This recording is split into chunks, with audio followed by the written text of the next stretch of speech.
Et comme la plupart des gens ici le savent, la Palestine dans les familles arabes maghrébines, elle fait partie de notre histoire. Ce n'est pas une question ultérieure. Le rapt colonial de cette partie du monde arabe est une blessure qui nous a été transmise par nos parents.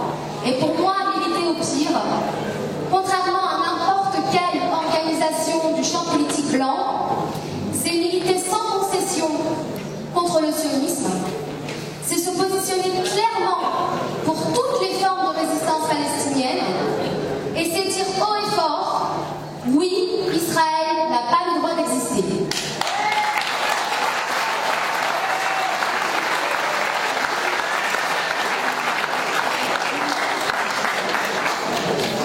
Si je dois dire comment j'ai pris ma carte au pire, je dirais que c'est en rencontrant un grand militant et aujourd'hui un ami, Youssef Oussouma. Un soir, j'ai des amis en commun. Je lui ai demandé naïvement à l'époque quelle était la différence entre le PIR et le MPA. Et il m'a répondu, très bonne question. J'avais déjà lu Frantz Fanon, un des fondateurs de la pensée décoloniale qui est effrontément marginalisée en France, alors qu'il est reconnu dans le reste du monde. J'avais lu Edward Said, j'avais lu Malcolm X, et en découvrant les textes du PIR, ceux de Sadiq Riali, ceux d'Ouria Boutelja, j'y ai vu naturellement la continuité de la pensée et du combat de nos pères et de nos mères dans le sud et dans le nord, dans les zones de non-être et dans les zones d'être, comme les nomme Ramon Grosfoguel. Aujourd'hui, en militant au PIR, je sais que je lutte pour mes ancêtres, pour mes frères et sœurs racisés, et pour moi, que j'ai appris à aimer dans le travail pas encore fini, de décolonisation du corps et de l'esprit. Et pour ça, je remercie le PIR.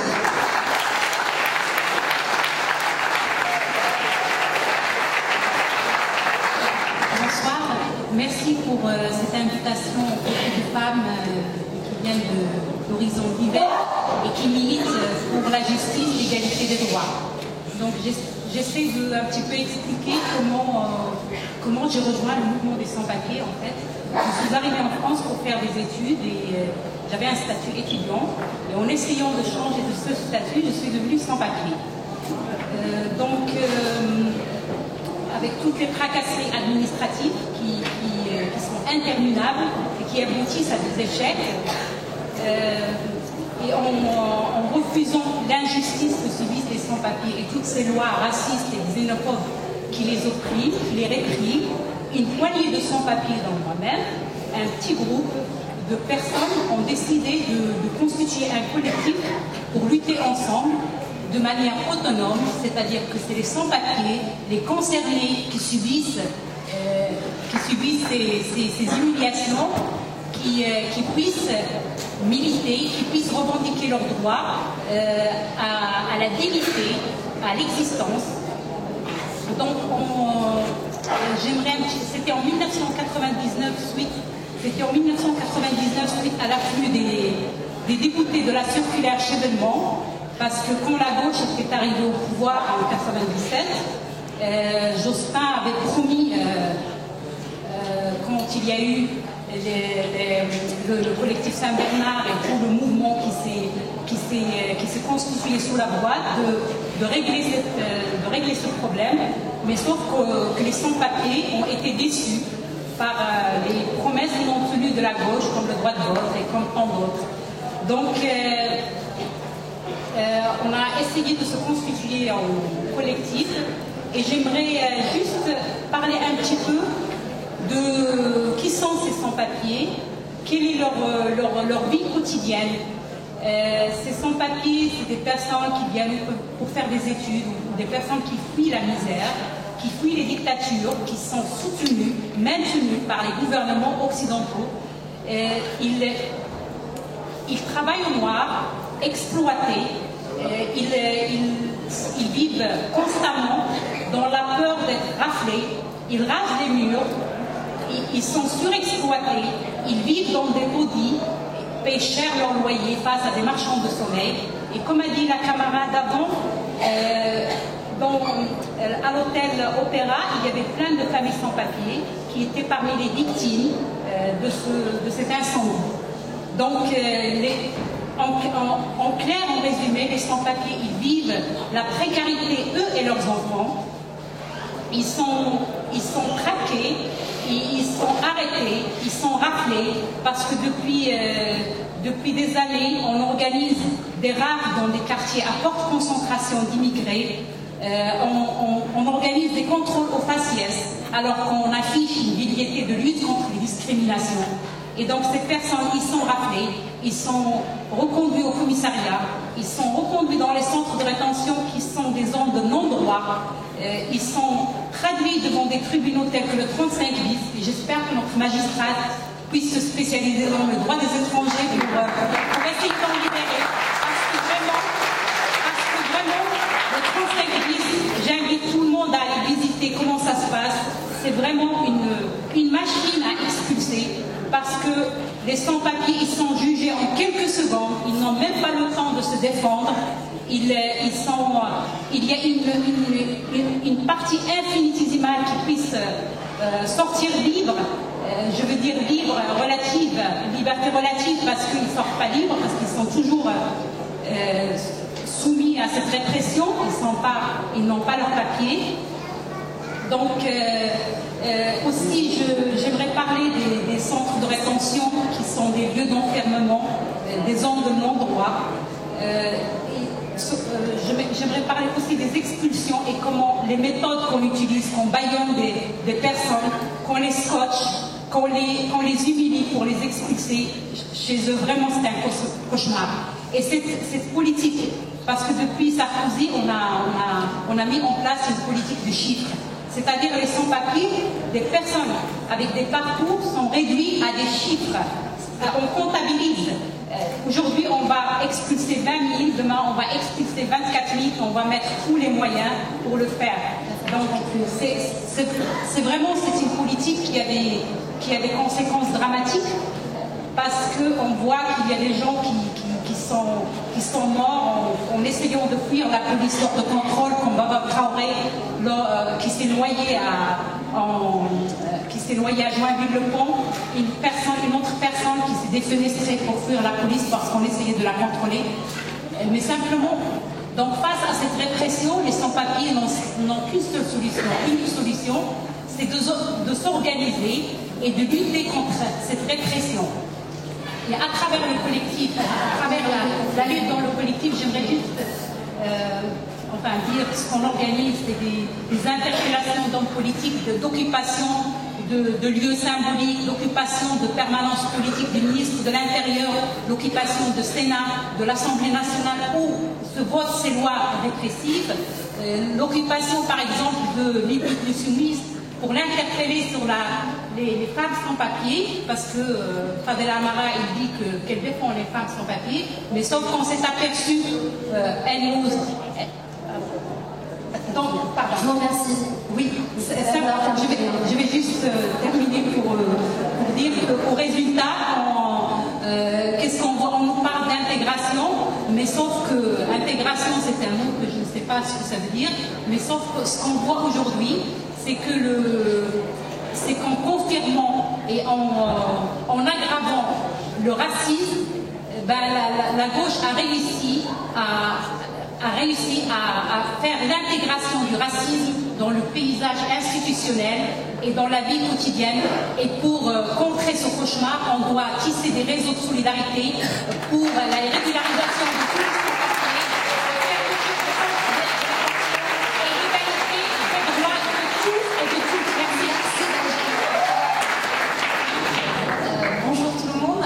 Premièrement, je voudrais déjà remercier le Pire de m'avoir donné cet espace de parole et puis surtout lui souhaiter un très très joyeux anniversaire. C'est quand même un super événement de voir que les gens étaient à quelle heure? Il est 10h et la salle est encore à son comble. Donc vraiment, je pense qu'on peut dire un grand bravo aux militants du Parti traditionnel.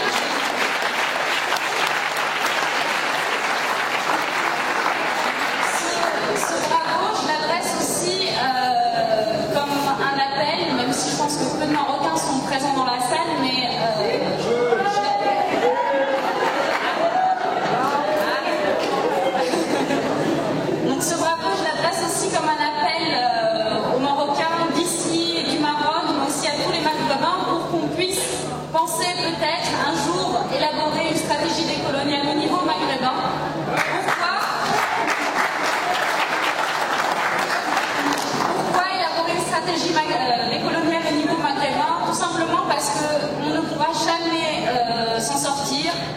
utiliser le terme émancipation avec lequel personnellement j'ai un petit problème, mais je n'ai pas trouvé d'autres termes, donc je dirais s'en sortir. On ne pourra pas se libérer, s'émanciper, trouver une voie d'autonomie tant qu'on n'aura pas rompu avec le processus colonial, tant qu'on n'aura pas rompu avec la modernité qui mine nos pays, non seulement qui les mine d'un point de vue culturel, mais aussi qui le mine d'un point de vue tout simplement matériel, tout simplement parce que nos États sont poings et mains liés avec les États coloniaux qui les ont mis en place et qui les maintiennent aujourd'hui.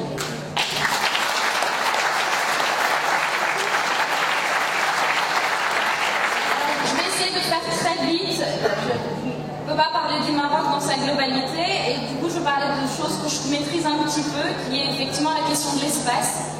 Alors comme vous savez, au Maroc, on a ce qu'on appelle des bidonvilles et comme vous savez, les bidonvilles sont des coins qu'on trouve sales, avec des gens sales, etc.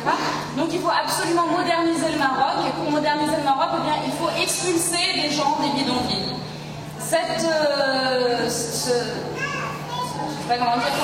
Comment on dit que généralement il faut éradiquer le problème des bidonvilles. Donc cette politique d'éradication, un peu comme la politique d'éradication qu'on connaît ici en France, la politique d'éradication des bidonvilles, elle se fait au profit de quoi? Elle se fait tout simplement au profit d'entreprises foncières, donc de grands projets immobiliers, et elle se fait surtout sous commande du FMI, de la Banque mondiale, qui nous donne des exemples d'urbanisation, c'est-à-dire qui nous explique que urbaniser, eh bien, c'est mettre en ghetto des populations non désirables. Eh bien, figurez-vous que ça a l'air anodin de parler de ça, mais en fait, ce n'est pas si anodin d'un point de vue décolonial, tout simplement parce que le premier plan d'urbanisme qui a été mis en place en France a été en fait par Prost en 1914 à Casablanca. Et oui, le premier plan d'urbanisme qui a été fait en France a été fait pour mater la population coloniale. Et c'est à travers les indigènes qu'on a élaboré, testé la question urbaine avant de la replacer en France et avant de la replacer en France dans la question des banlieues. Donc qu'est-ce qui... Donc comment ça se traduit au Maroc? Au Maroc, ça se traduit donc par des politiques, comme j'ai dit, éradicatrices de bidonvilles, mais pas seulement des bidonvilles, aussi de toute la gestion communautaire des terres collectives, parce qu'au Maroc, avant la colonisation, en fait, le concept même de propriété privée était très peu présent en réalité. Du coup, les terres étaient gérées collectivement par la tribu. Aujourd'hui, les terres collectives, et depuis 1996, pareil, le FMI, la Banque mondiale les ont dans les lignes de viseur parce qu'il faut moderniser l'espace, il faut accorder les droits de propriété. Et donc, ça pousse les politiques nationales à libéraliser ces terres. Alors, encore une fois, la libéralisation des terres au niveau des terres collectives au Maroc, on a l'impression que c'est une politique nationale, etc., etc. Eh bien, pas du tout. Les terres collectives au Maroc, la première loi qui les a régies, c'est le Dahir 1919, et c'est un Dahir colonial. Donc, c'est un décret colonial, c'est encore une fois une loi coloniale qui est venue saper nos principes communautaires, qui est venue détruire nos communautés, détruire notre autonomie. Pourquoi? Pour la mettre au profit du capitalisme, au profit du marché, au profit du capitalisme blanc, au profit de la colonisation. Bref, j'aurais beaucoup d'exemples à donner, mais le temps est très court et restreint, donc il faut faire vite et il faut conclure. La question qui se pose, c'est qu'aujourd'hui au Maroc, quand on veut lutter pour les questions de droit à la terre, quand on veut lutter sur les questions de droit à l'existence, sur la pluralité des modes d'existence, sur comment on peut gérer l'espace, etc., on se retrouve en fait emprisonné dans des réseaux, tout simplement parce que si on doit parler de l'autonomie de la terre, du droit à la terre, etc., on va généralement se retrouver en partenariat avec des réseaux pas anticapitalistes, je ne sais pas comment, je ne sais même pas moi-même comment les qualifier, mais des réseaux, disons, alternatifs, mais qui sont liés au monde blanc. Et du coup, en fait, ces réseaux alternatifs qui sont liés au monde blanc posent des véritables problèmes sur la compréhension de la spécificité de nos questions.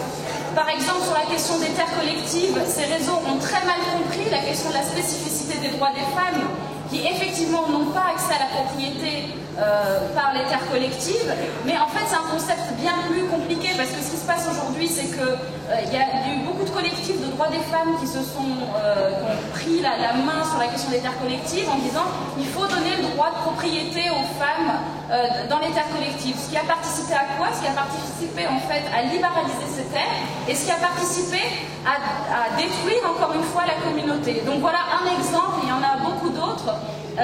Mais pour dire tout simplement qu'il est vraiment grand temps aujourd'hui qu'on mette en place des réseaux de solidarité, de compréhension entre les différents Suds, ceux du premier monde et ceux du second monde, parce que nos destins étaient, sont et seront toujours liés.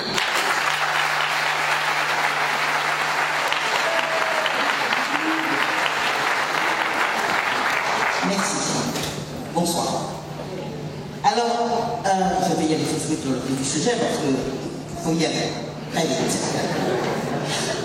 J'ai beaucoup apprécié tout à l'heure quand il a dit demander l'impossible.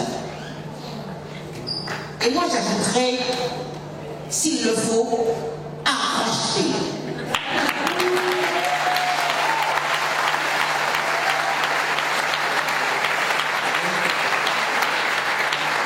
Parce que la vie c'est un combat. Je vais parler de mon enfance lorsque j'étais je suis issue d'une toute petite commune de la Martinique, qui s'appelle Font-Saint-Denis. À l'époque, il y avait 1500 habitants, maintenant il y a 800. Mais la chose qui m'avait frappé quand j'ai eu à peu près l'âge de raison, c'est-à-dire 7 ans, c'était à l'entrée de l'église. Alors tous les saints de l'église catholique étaient roses. Tous les personnages, puis Marie était très blanche, la chaux blanche, et le seul petit noir, il était à l'entrée de l'église, et il était au pied de Saint-Michel, piqué par lui comme un démon. Et je vous assure que ça m'a impressionné à un point, quand on parle des images, comment ça peut effectivement impacter le subconscient. C'est pour ça qu'on fait des yeux blancs. Eh bien, ça m'a impacté. Au point que je me suis dit, non, ce n'est pas possible. Ce n'est pas possible, mes parents ne peuvent pas aider des mots, je ne suis pas un démon. Je vois comment mes parents vivent, ils sont d'une grande générosité. Non, non, non, non, non, non.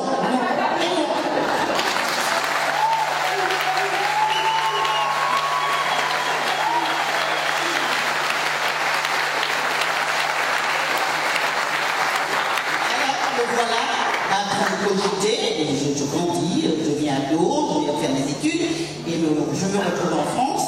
Et je me retrouve parce qu'il y a beaucoup de choses entre temps, mais je me retrouve dans une association de jeunes pour changer le monde.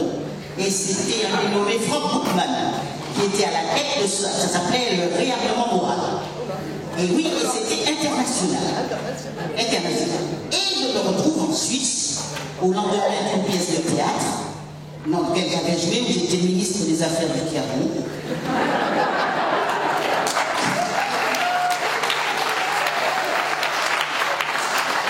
On se retrouve donc le lendemain matin pour pouvoir parler de ce qui s'est passé la veille. J'apprends la mort de Martin Luther King. Alors là, ça change tout. Je me suis dit non, c'est pas comme ça qu'on va changer le monde. Je ne crois pas que je suis dans la bonne voie, même si c'est très gentil, c'est très joli, tout le monde est beau, tout le monde est gentil, on parle de justice, mais je crois qu'il faut se battre autrement. Et me voilà partie en le disant, c'est terminé, à partir d'aujourd'hui, je ne fais plus partie de votre groupe, et je repars chez moi, à Paris. De toute façon, j'étais étudiant, je faisais le va-et-vient, je leur ai dit non, je ne peux pas. Je crois qu'on ne peut pas changer le monde comme ça. Et puis peut-être que Martin Luther King a été à côté. Alors il va falloir revoir cette manière de changer les choses. Et surtout de voir comment nous pouvons changer les choses par rapport à nous, vis-à-vis de nous. Et voilà comment a commencé mon militantisme. Par le chant, le théâtre, etc. Et puis, je vais passer à autre chose, puisque j'ai 40 ans, donc je peux pas rentrer en 5 minutes. Alors, on se met à lutter pour avoir une radio.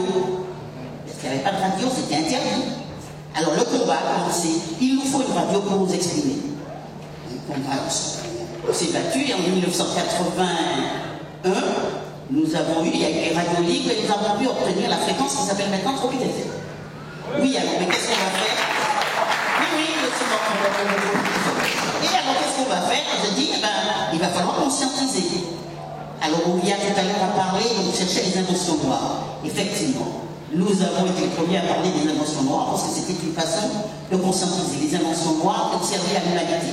Le feu tricolore de circulation, le procédé de plasma sanguin, etc. Et je me souviens avoir posé la question avant de commencer l'émission et j'ai ouvert la thème en disant, croyez, parce que j'ai fait l'animatrice aussi, croyez-vous que les Noirs ont inventé quelque chose? Et l'autre se sont mis à téléphoner pour dire jamais de la vie. Ils n'ont jamais rien inventé. Ce sont les Blancs qui ont inventé quelque chose. C'est ça le formatage, c'est ça. Et finalement, lorsque j'ai repris l'antenne et que j'ai commencé à parler, il y en a qui ont pleuré et qui ont appelé pour avouer combien ils étaient trompés, combien ils étaient ignorants et combien ils étaient importants.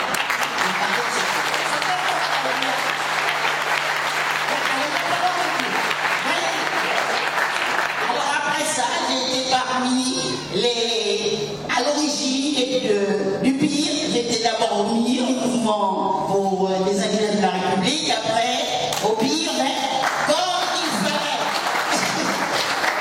il faut, je suis souvent partie. Je me suis dit qu'il vaut mieux pas faire 50 choses à la fois. Et je dirais aussi que nous nous sommes battus pour avoir cette loi au Irak, qu'il faut beaucoup de travail. Et c'est de là que nous est partie l'idée des réparations. Il faut vous dire que la loi, le crime contre l'humanité, qui a été voté à l'Assemblée nationale, c'est le travail des associations.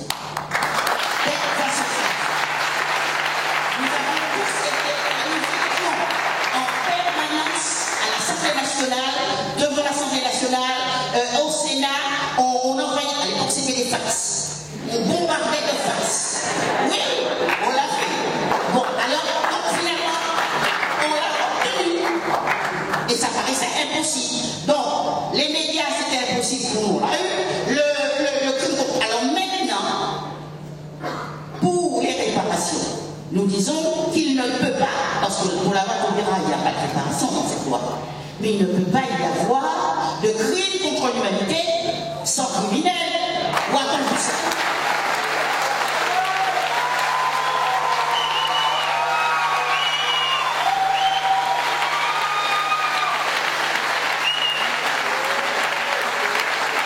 Mais le criminel, eh bien, il doit réparer moralement, psychiquement, spirituellement.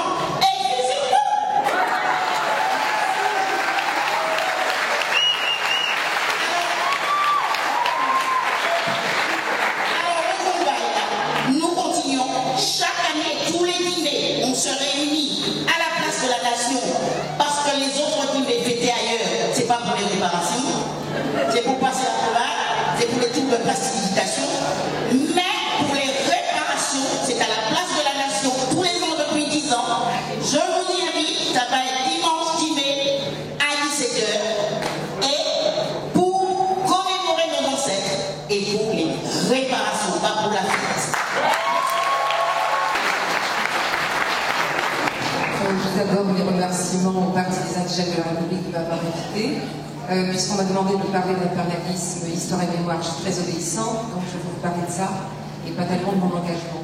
Alors, je voudrais dire que la première chose, c'est que c'est une question, la mémoire, c'est une question de nouvelle écriture de l'histoire. Et ce soir, nous en avons vu des témoignages, notamment quand ces femmes nous ont parlé des frères, des pères assassinés. C'est une manière d'écrire l'histoire. C'est d'écouter ce qui se dit, les oubliés, les disparus, les morts sans sépulture. C'est une vaste bibliothèque. Toutes ces mémoires, il faut les entendre. Il ne faut pas, je pense, demander l'intégration au récit national. Ce récit national, il a un cadre qui fera qu'on ne sera qu'un petit morceau ou qu'un petit chapitre ajouté. Il faut dénationaliser l'histoire coloniale et postcoloniale.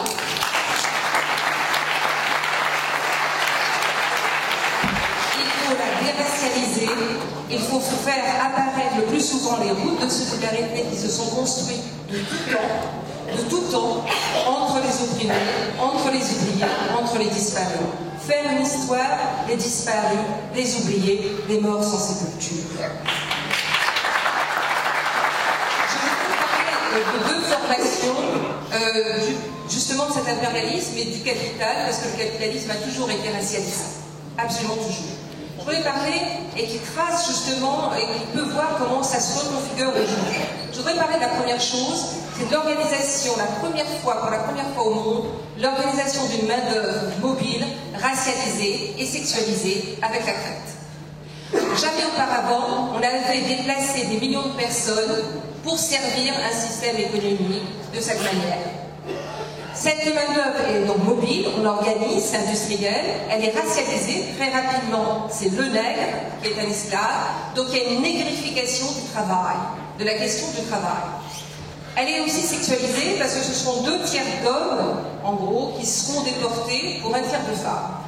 Les propriétaires d'esclaves ne voulaient pas de femmes, ils voulaient des hommes. Il faut aussi donc penser dans cette organisation, quand on pense aux oubliés, aux disparus, on pense aux femmes africaines qui ont porté ces 15 millions d'hommes et qui sont les oubliés des oubliés.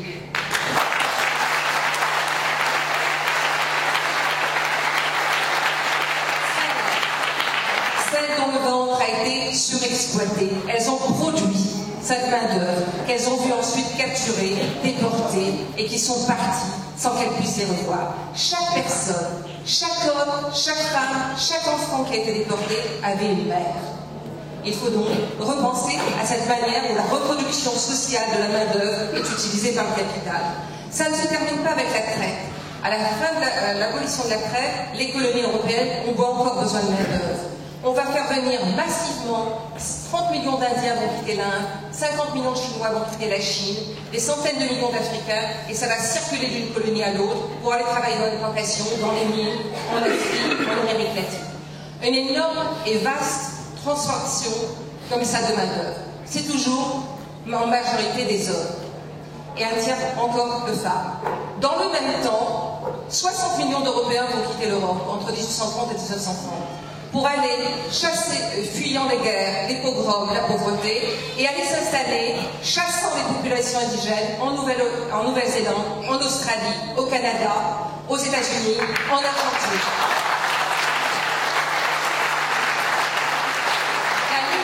La ligne racialisée de couleur qui s'était installée déjà avec la traite se renforce au XIXe siècle. Et nous avons le pays des hommes blancs et libres et les pays des hommes non blancs et non libres. Ça inscrit dans l'histoire du travail. Et quand on parle de l'histoire du travail, ça commence avec l'esclavage. Et ça transforme complètement l'histoire du monde ouvrier quand on commence. Parce que ça veut dire que la classe ouvrière, dès le départ, elle est multiraciale, elle est plurireligieuse, elle est pluriculturelle. Cette organisation, cette formation ne s'arrête pas. Aujourd'hui, ce sont majoritairement des femmes qui constituent cette main-d'œuvre mobile, sexualisée et racialisée. C'est majoritairement des femmes. Pourquoi? Parce qu'aujourd'hui, c'est l'industrie du care qu'on a besoin. Il faut soigner tous ces vieux hommes. C'est l'industrie du care, c'est l'industrie du sexe, et c'est toujours aussi la reproduction. La question des mères porteuses, mais pas seulement ça. Beaucoup de femmes, dans les pays du tiers-monde, on utilise leur placenta pour la recherche. Il y a toute une exploitation par le monde scientifique du corps des femmes, aujourd'hui, pour la science. Donc on continue.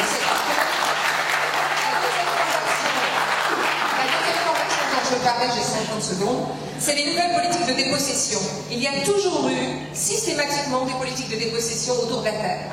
Angela parlait de la différence qui était faite entre sol et sous-sol, qui effectivement a essayé. Aujourd'hui, c'est massivement dans le monde que les terres sont de nouveau appropriées. C'est l'Afrique et l'Amérique du Sud qui constituent les terres à attraper, qui sont privatisées massivement. Tous les biens communs sont privatisés. L'eau, l'air, tout, la terre. On impose de nouveau les monocultures comme on avait imposé la monoculture de la canne, du café, du tabac hier. Aujourd'hui, c'est l'huile de palme ou c'est les choses pour servir. C'est toujours au service d'un monde, le nôtre, qui a besoin effectivement qu'il y ait toujours une part de travail servile quelque part pour qu'on puisse vivre comme nous vivons. Ces politiques de dépossession sont aussi la fabrication du côlon qu'on a vu hier et qu'on voit aujourd'hui en Israël. le colon, avec la mentalité du colon, c'est-à-dire la mentalité de celui qui prend possession de la terre de l'autre, de son pays et de son monde.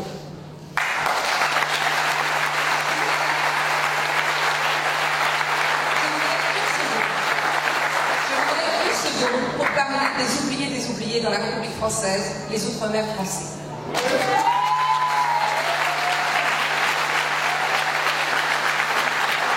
Accordez-moi une seconde. La République française est une république qui a des terres dans le Pacifique, dans les Caraïbes, dans l'océan Indien, dans l'Amérique du Sud et dans l'Amérique du Nord. Dans ces terres, les pauvres sont plus pauvres, 3 à 4 fois plus pauvres que les plus pauvres de l'Hexagone.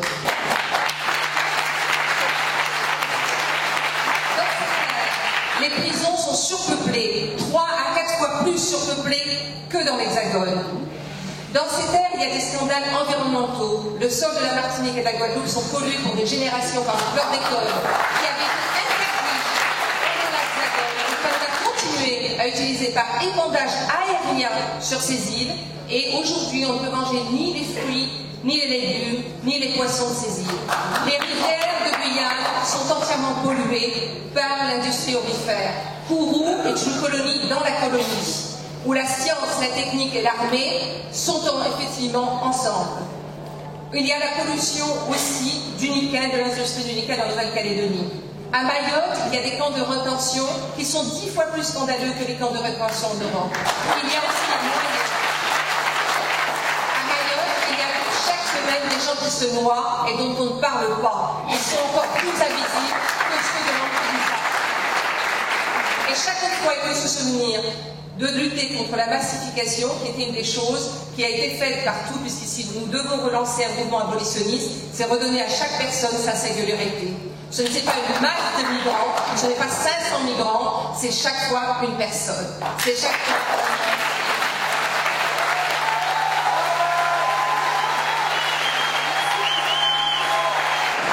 Merci, je voudrais d'abord remercier le pire de la pire,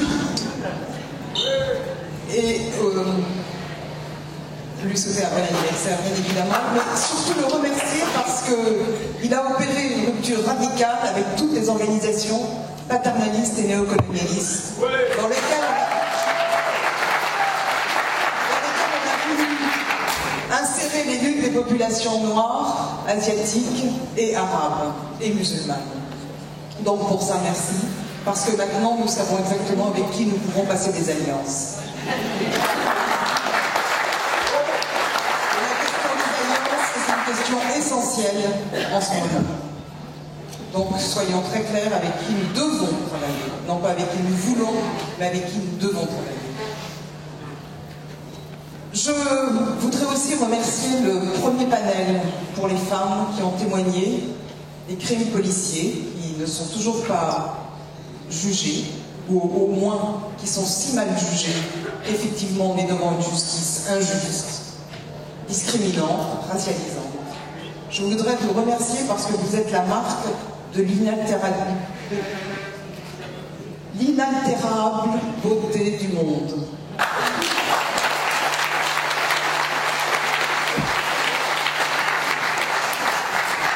Je voudrais, pour revenir sur ce qu'a dit Angela, demander l'impossible. Je crois que demander l'impossible, c'est un vœu pieux. On peut demander l'impossible. Mais je crois que nous sommes maintenant à un moment où nous devons construire des conditions pour exiger l'impossible. Et en tant que Fondation France Fanon, c'est ce que nous essayons de faire. Mais c'est ce que nous venons de faire le 5 mai dernier, donc avant-hier, 3 jours avant. Nous avons assigné l'État français pour les crimes commis en Guadeloupe, particulièrement en Guadeloupe. Nous l'avons fait avec le NKP, l'UGTG, donc l'Union Générale des Travailleurs Guadeloupéens, mais aussi avec un mouvement de paysans, Cause, qui se trouve justement être expulsés de leur terre par un ancien colon, par un descendant de colon, qui affirme que ces terres sont à lui, alors qu'il a des difficultés à prouver les titres de propriété, et vous imaginez bien pourquoi. Et donc, ils sont en lutte depuis 3 ans. Et à ce moment-là, nous avons décidé, à la Fondation France Fanon, de embrayer le pas et de travailler sur la procédure juridique. C'est ce que nous avons fait. Nous avons déposé une assignation de l'État par l'État français, lui demandant de remettre en état l'ensemble des dommages causés, d'une part, par la prise des terres, par l'expulsion des terres des populations caraïbes qui étaient là au départ, puisqu'ils exerçaient leur pleine souveraineté, et d'autre part, pour le crime d'esclavage.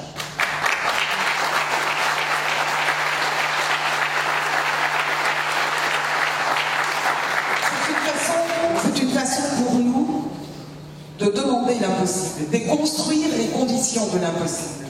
Parce que faisant cela, nous sommes forcés de dire que l'histoire qu'on nous raconte n'est pas l'exacte vérité, est une histoire fantasmée, réécrite, niée, parfois négationnisée aussi. C'est aussi mettre en place les conditions d'une justice juste, à savoir que nous avons construit une argumentation où il va être difficile de ne pas expliquer pourquoi ils ne répondent pas à la demande que l'on fait, à cette assignation. Et c'est aussi une histoire, c'est aussi une des façons d'assurer à l'ensemble des paysans le droit à la terre, le retour des terres qui leur appartiennent et qui leur a été prises. Il faut savoir que non seulement on a travaillé avec l'UGTG, la ELKP et l'organisation Cause, mais aussi avec les Kalina, les descendants de Kalina que nous avons retrouvés à la Dominique. Donc c'est une démarche importante, puisqu'en définitive, aussi bien l'extermination du peuple Kalina est un crime contre l'humanité, mais aussi le vol des terres tel que ça s'est fait et l'esclavage qui a été mis en place ensuite est un recel d'un vol dont l'origine est bien un crime contre l'humanité. Donc,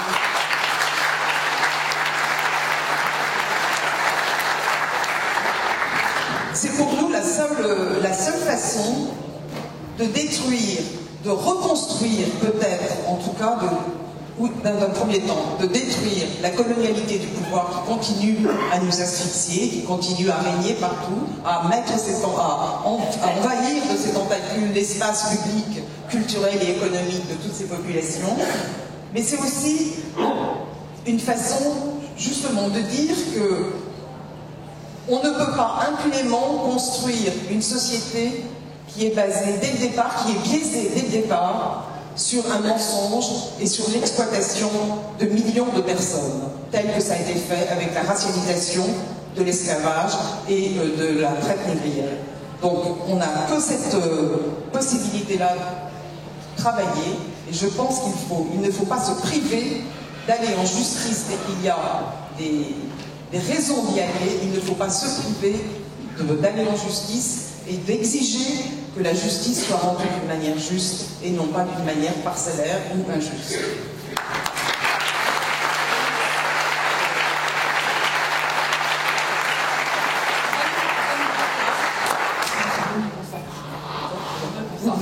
Voilà, j'ai terminé.